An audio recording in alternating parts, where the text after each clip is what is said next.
Hello, my front porch friend.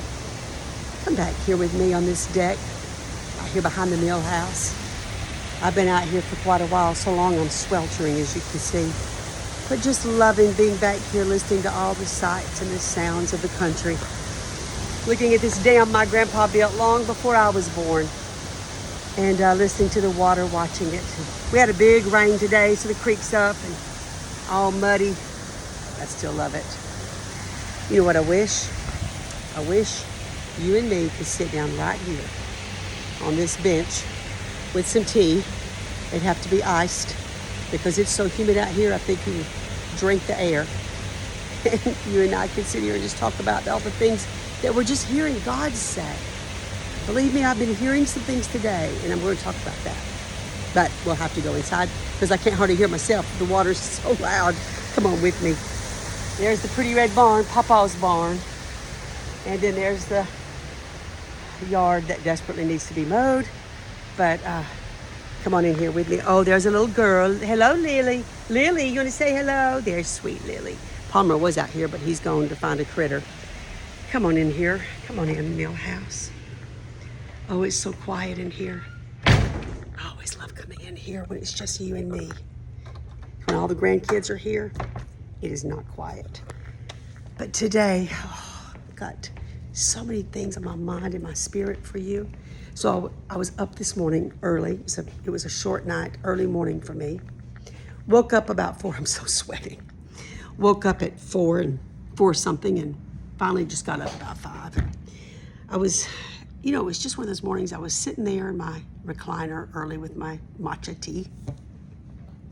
And I was just asking the Lord, Lord, what are you saying to my front porch friend? Just listening. And it was like I just knew in my spirit realm this word was going to be for somebody that's going to be looking at me right now that's just going through so many things. It's like overwhelmed and such high pressure and just one thing after another. It's like somebody's watching me right now and it's like not just one thing, but you've had like one thing happen, another thing happen, another thing happen. And it's been like within a week, and it's gotten to be lately where even for you, it's been like even within a day. It's like before the day's over, you're looking back at the day going, dear God, what is going on? Even right now, it seems that way even in our nation for that matter. I mean, I remember the day when I used to watch the news and I would think, I need to watch the news every day or two. Phone just cut off. I hope it didn't lose you. Maybe I think it's still going. But anyway, I used to watch the news and I would think, I used to think, man, I need to probably catch up on things every day or two and see what's going on in the nation and the world. Now, it ain't no every day or two. It's like every hour or two. So much happening in a day. And you just sort of think, what in the world is going on? And even in our own lives. So anyway, I'm sitting there, I'm like, Lord, what are you saying? And I knew that when I looked down, literally the first thing my eyes fell on when I looked down at my open Bible sitting in my lap were these words. And I knew, there they are. That's what he's saying. Look at this, Philippians 3, verse 1. It's right there where my thumb is, right there. Whatever happens, my dear brothers and sisters, rejoice in the Lord. As simple as that is, it's just profound. Whatever happens, dear front porch friends, in 2024, rejoice in the Lord. Now, Paul, that's a lot easier read and said than done. So what are you talking about? And Paul, how do you rejoice in the Lord? How do you rejoice when you don't feel like rejoicing? How do you think when things are just hitting you, boom, boom, boom? Well, I turned the page to verse 1. And let me say this too. Now, first of all, in other translations, I've noticed this before because I remember it. In the King James Version, because that when I was a little girl, that's what I grew up on. In the King James Version of the Bible, I remember that verse says, finally, like my brethren, rejoice in the Lord. And in many of the other ones, it says that. And so, but in the New Living Translation, it says, whatever happens. And I just loved that today because it's like the translators of the New Living Translation, They must have known when you read the whole book of Philippians, that's basically the summary of a lot of what it says. Whatever happens, rejoice in the Lord. And so in my pondering this today, I was like, Lord, and Lord, show me what Paul is saying. How do I rejoice in you? And so I turned the page and the Holy Spirit began to speak to me as I read the whole book of Philippians. And so I want to encourage you as my friend today. I'm giving you an assignment, friend to friend. Go read the whole book of Philippians today, the whole book. It's real short, ain't gonna take you very long. Even if you have to do it in little segments throughout the day, start it and go read the whole book. Now, I do love the NLT, New Living Translation. It's easier read, but I believe God's got a word for you in this book. In fact, today when I read it, because of course these are Paul's letters. This was a letter to the church to the Philippians. But I almost felt like when I started reading it today, Paul had actually said, "Dear Karen," and I believe when you read it, you're going to see your name. It's to you. One of the reasons, many reasons, I love this book is because Paul is basically saying in this letter, in this book to us in 2024, I'm going to tell y'all what matters. I'm going to tell y'all what doesn't matter. And we need to know that, Paul. Thank you. And he opens this up by saying this. Look at this beautiful verse right here. Look, in the first chapter of Philippians, it's right here. Look, it's right there. He says, I pray for your love, that your love will overflow more and more, and that you will keep on growing in your knowledge and understanding. I hope I've got it where you can see it. In your knowledge and understanding. For I want you to understand what really matters. I want you to understand what really matters so that you may live pure and blameless lives until the day of Christ's return. Well, then he goes on and he starts talking about his circumstance, because this is the beauty of it for me. When Paul is telling us in that first verse I just read you, rejoice in the Lord, whatever happens. He's sitting in a prison cell. He's sitting in a Roman prison in chains, writing those words down. Whatever happens, brothers and sisters, rejoice in the Lord. Now, somebody that's, he wasn't sitting in some luxurious hotel suite or even some beautiful cathedral saying, whatever happens, my dear brothers and sisters, rejoice in the Lord. No, he was sitting there in horrible circumstances. And then he says, you know what? In this place right now, I'm going to write to my brothers and sisters and just tell them what really matters. Now, somebody sitting in those kind of circumstances telling me to rejoice, I'm going to listen to what you've got to say because I want to know how you're doing it. And he starts kind of revealing how he's doing it. And he goes on in the next few verses. It's just beautiful. In verse 12, he starts saying, I want you to know, dear brothers and sisters, that everything that's happened to me here has just helped me spread the good news. In other words, I want y'all to know that me being in this prison here, it's just helped me preach. It's helped the ministry. He said, for everyone here, look, I'm reading right there in verse 13. For everyone here, including the whole palace guard, knows that I'm in chains because of Christ. And because of my imprisonment, most of the believers here have gained confidence and boldly speak God's message without fear. Paul was saying here, I know I'm just sitting here in chains in this old prison cell, but you know what? I'm sitting here, but this ain't stopping me from preaching the gospel. This ain't stopping my ministry. Honey, ministry is not having a microphone on a platform. Ministry is living the life of Christ, letting Jesus be seen in your life anywhere you are and everywhere you are, in the good and the bad. And I think in that prison cell, Paul was preaching probably one of his loudest messages. And Paul was saying, I'm still sitting here basically preaching because even these old guards in here that guard me, they know why I'm in here. They know I'm here because of Christ. And Paul said, you know what else? I'm able to write letters and encourage the brothers and sisters from this place. And then he goes on to say, and you know what else? He said, it's true. Look at verse 15. It's true that some people are out there preaching out of jealousy and rivalry. He said, but others preach of Christ with pure motives. He said, they preach because they love me. And then he goes on, but then there's some others that do not have pure motives as they preach, and they preach with selfish ambition, and they intend to make my chains more painful. In other words, he said, there's some preachers out there, they're actually working against me, and they're out there not. There's some with good motives. Paul said there's some out there with good motives and good hearts, and there's some out there that's not. And in their preaching, they're preaching out of selfish ambition, and they're just trying to make it harder on me. Now look what his next statement is. But that doesn't matter. That doesn't matter. I love that. Paul, in the first chapter, he said, I'm going to tell you what really matters.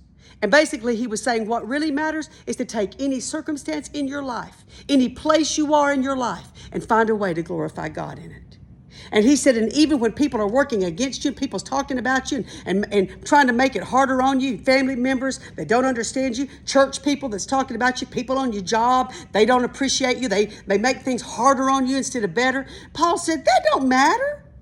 And right now, there's just like this onslaught of people, criticizing people in ministry and people, preachers and ministers. And Paul said, you know what? There's some out there that's good and there's some out there that's not good. He said, but the truth is they're preaching Christ, and I'm just going to rejoice because they're preaching about Jesus. And I'm going to let God figure out all the rest that I can't fix anyway. He said, I'm going to find a reason to rejoice. And the reason I can rejoice is because even in my circumstances, I'm going to let the guards know. I'm going to let the saints from afar know. And I'm going to let these people that don't even like me, that's out there preaching against me, I'm going to let them all know. I'm sitting in here and I'm going to rejoice in the middle of it all because I'm serving Jesus right in this middle of a hard circumstance. Oh, I just love that. In other words, Paul was telling us, hey, don't waste a good prison sentence. No. Paul was telling us right there, hey, don't waste a good trial. Hey, don't waste a good test. Don't waste your pain. Don't waste your pain. You want to know how you can waste a good trial? You want to know how you can waste the pain in your life? Is to start feeling sorry for yourself. Because that ain't going to help nobody. Not even you. And it ain't going to change it either. If you just sit around moping and meditating on the bad. What if Paul had been sitting there going, I was just out serving God and look what happened to me. It ain't worth it. Everybody's turned against me. Everybody hates me and I'm just going to eat this worm. It's just too hard. This is all too hard. Ministry's too hard. Serving God's too hard. It ain't worth it. Well, that's a lie from hell. Paul was doing the absolute opposite. And if you sit there feeling sorry for yourself and feeling like nobody likes me, everybody hates me. And if you sit there feeling like, why is this happening to me? Why is it happening to me? And you just start meditating on the negative and griping and murmuring, you're going to waste what could be something that you could glorify God with. Now, honey, I'm telling you, I know this is easier said than done. But this is what Paul is telling us to do. He said, even in a trial, find a way to glorify God in it. Even if you're going through hell right now, say, God, in this place, how can you be glorified in my life? Because that's really what Paul ends up saying over here. Look at this. I love this. Oh, Paul says here, he says, he starts talking about himself and all that, that he was a man he was the best of the Pharisees. He was a Jew if ever there was one. And he said, I used to think all those things were important. He said, I used to think they were valuable, but now I just consider them worthless. One version says, I just count them as dung because of what Christ has done. He said, yes, everything else is worthless to me compared with the infinite value of knowing Jesus, my Lord. And then this whole thing is so good, you just got to go read it. For time's sake, I got to move. Look at verse 10. Oh, this is huge for you and me. This is huge for you. Look at it. Verse 10. Paul ends up. Now again, I want you to look at this, sweetheart. He's in a prison cell. He's in chains. It's a hard day. But he ain't sitting there moping. He said, verse 10 out of chapter 3, I want to know Christ and experience the mighty power that raised him from the dead. I want to suffer with him, sharing in his death, so that one way or the other I might experience the resurrection of the dead. In the King James, it says, I want to know him in the power of his resurrection and in the fellowship of his sufferings. In other words, I used to be really honest with you, I used to not like that verse too much. I liked the first part. I want to know Jesus and the power of his resurrection. And I'd kind of mumble up in the fellowship of his sufferings. Oh, and I just kind of move on quick. Because who wants to suffer? Like, want to. I'm not asking for it. But you know what? The truth is, sweetheart, it comes to all of us. No one's exempt. I've never met anybody, rich or poor, known or unknown, in any country or any place, ministry or not, served God their whole life or never known him, that hasn't known pain. I've never met anybody that hasn't known pain. And we can take that pain and turn it inward and get sick and depressed and feel sorry for ourselves and become immobilized with hopelessness. Or we can do what Paul said. Say, whatever happens, I'm going to rejoice in the Lord. Because even in this pain, I can find a way to glorify God. And it's like you're saying, Lord, I want to know you, Jesus, in this place of your resurrection. That means in the power. That's exciting. Like his resurrection was a whoa, big deal. Like that's, yes, I want to know him like that. But even when you're hurting, it's not like you're inviting suffering, but you're saying, Lord, in this life, it hurts sometimes. It just hurts. And I'm hurting right now. I'm hurting. And I feel betrayed. And I feel misunderstood. And I'm hurting because of it. Or maybe you're saying, and I'm lonely. I'm so lonely.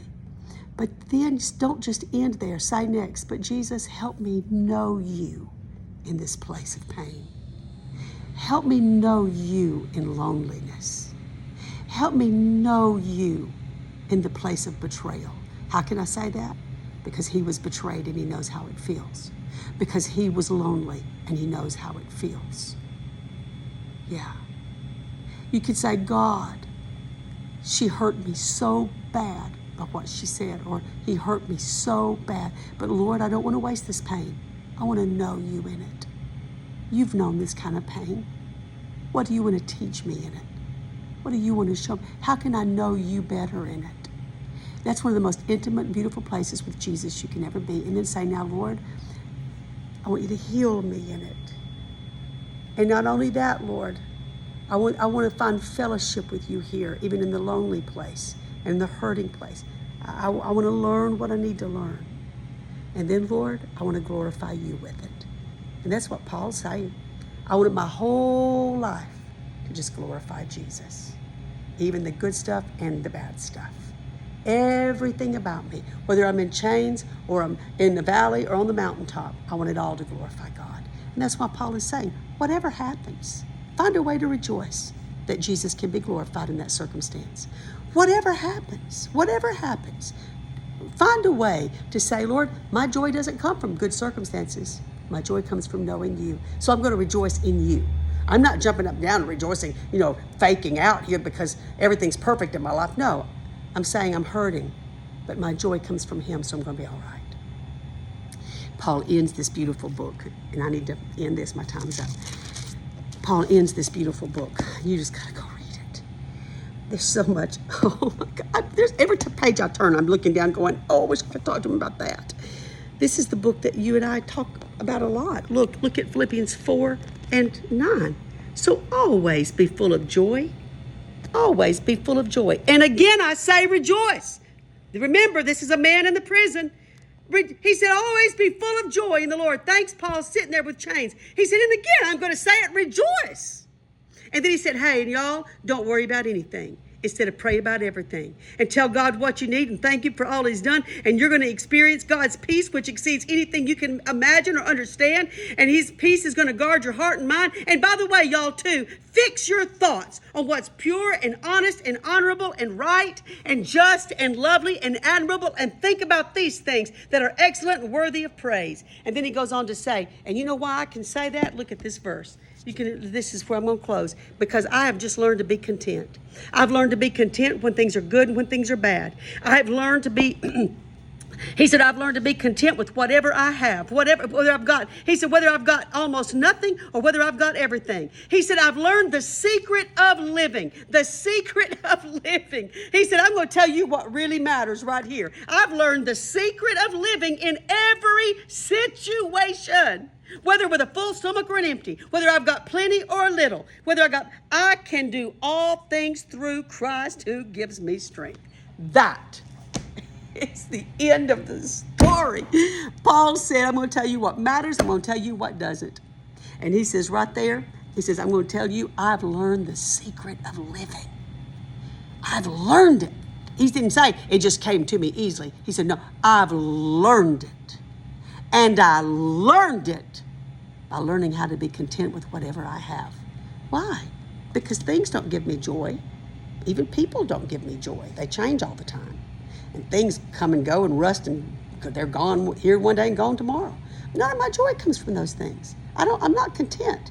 Whether I can be content, because my contentment's in Him, in Christ, who's given me strength.